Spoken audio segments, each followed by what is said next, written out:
guys right. Yes. Kibet, on the other hand, has done paragliding for 10 years.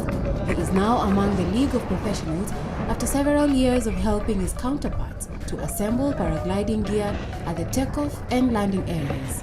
Mimi nimekuwa pilot for now solo for 8 years and this tandem for 2 years now. But all is 10 years.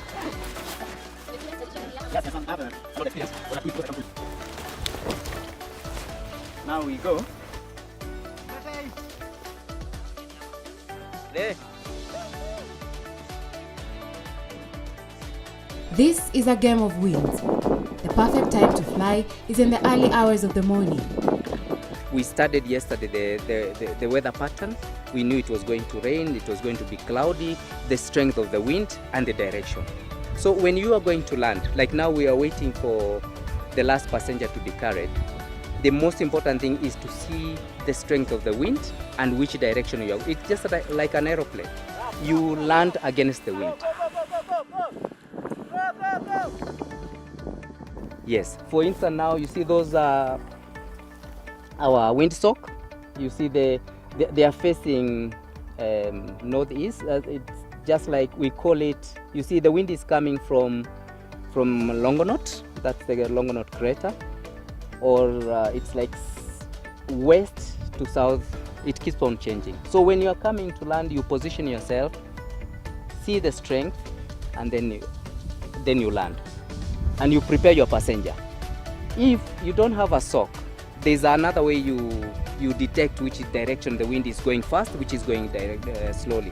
And then you look around, there are a lot of indicators. We have the dust, the smoke, the leaves of the trees, and maybe even at Homestead there are a lot of clothes. You see where they are flying from, then you say, okay, the wind is from this direction. A drive to the hills is so serene and adventurous.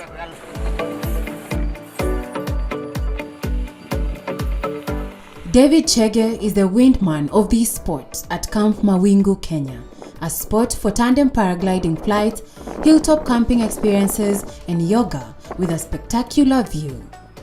It is just the perfect place for a paraglider to run down a mountain, then soar into the sky and land with a whole different kind of experience.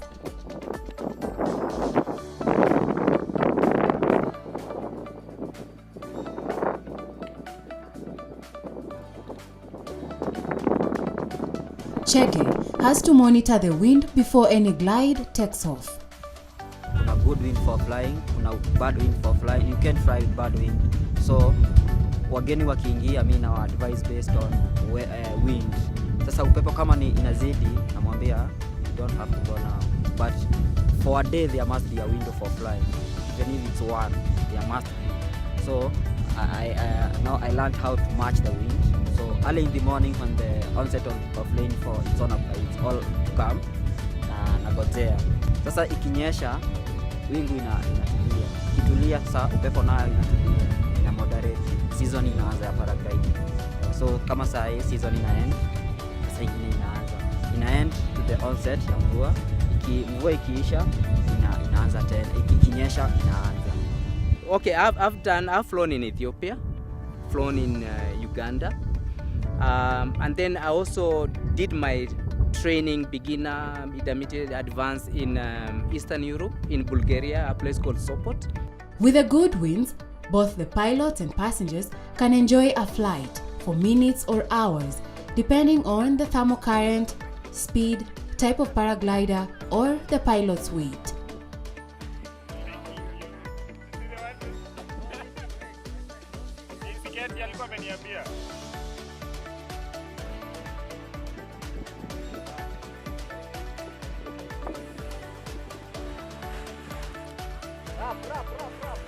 For one to become a pilot, you first have to ride as a passenger with a certified pilot on a tandem glider. Then, do solo pilot standard courses from beginner to advanced levels, as well as many other additional programs before you can go on your own. Now, as a solo paraglider means you're flying alone. It is fun, and when you're flying, there are many categories. you have you can do competition where there are a lot of many categories of competition. We have the sport accuracy landing, we have the cross country, and then you also have the maneuver. Now, for you to be safe, you need to undergo a lot of training. In paragliding, when you're doing training, you start with the beginner's course, intermediary and advanced course. Then later on, we have the one which we call SIV. SIV is where you do it under a qualified instructor with a radio on top of a lake. And then you have the floaters and all the safety measure. Then you simulate. You are told to collapse and you try to restart it, to recover it. If by bad chance you don't, then you can fall in the water, and then the boats are around there, then they take you out. Kenya is a booming zone for this game of winds activity. The art of paragliding in Kenya is picking up. Unfortunately, the equipments are the ones that deny talented people to have. One, they are very costly, very expensive. So to bring them here, it's really, really costly, even to buy itself, you know.